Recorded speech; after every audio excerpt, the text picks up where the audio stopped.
Salut tout le monde, 3 matchs cet après-midi et ce soir, avec un très bel hommage de Lille et Rennes à Coluche, qui avait inventé le jeu du qui perd. Et ben les deux équipes, pourtant vraiment en course pour des places européennes, ont toutes les deux failli, et dans les grandes largeurs en plus. Rennes a perdu de façon assez inexplicable à Nice. Inexplicable parce que la première période des Niçois était très insuffisante, et un peu à l'image des derniers matchs des Aiglons.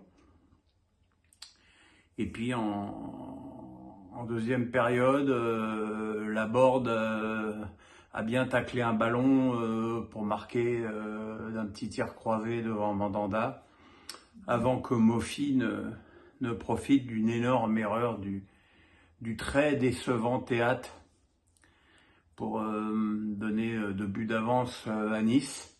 Le très joli but de Bourigeaud n'a rien changé. Le problème de Rennes, c'est que depuis que Terrier est blessé, et même si pourtant Rennes dans ce match a joué avec Bourigeaud, Majeur, Kalimuendo, Doku, Laborde,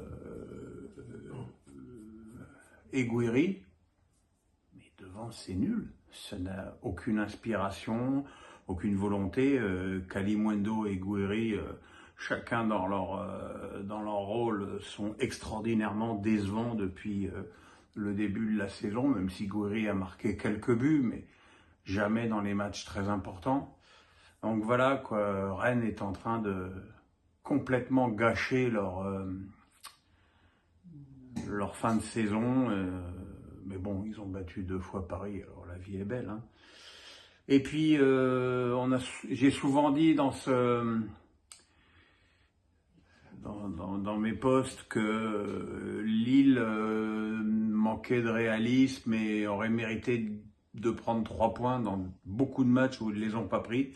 Ça n'a pas été le cas dans ce match où les Lillois ont été très très décevants, notamment sur le plan offensif. Alors avec un joueur qui reste une énigme pour moi depuis des semaines, c'est Bamba, qui ne fait rien, qui fait pas de passe D, qui marque pas de but. Et voilà, Jonathan David a été transparent, Cabella a pas été bon non plus. Donc voilà.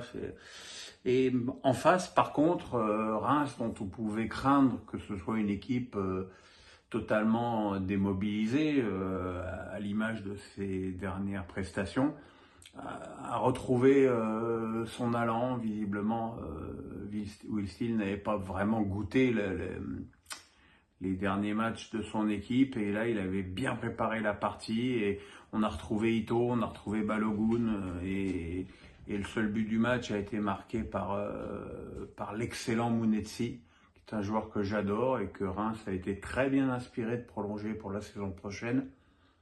Voilà, autant dire que si Lyon bat Montpellier demain après-midi, les Lyonnais seront totalement remplacés pour la course à l'Europe.